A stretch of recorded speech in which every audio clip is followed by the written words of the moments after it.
আদেশ মতে শ্রেষ্ঠ কার্যময় করো সমাপন তথাপিত রসগুণে মন্ত্র হয়ে করো চলত পহইব আরো অস্তিত্ব নিজ মহারেখি ভিতুমণি দ্বারা হাপগ্রস্ত হয়ে মত্ত রূপ ফেরুয়াও মহনার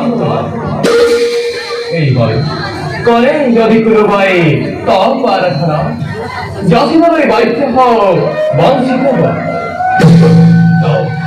যাও নিষ্ঠতজ্ঞ আছে হও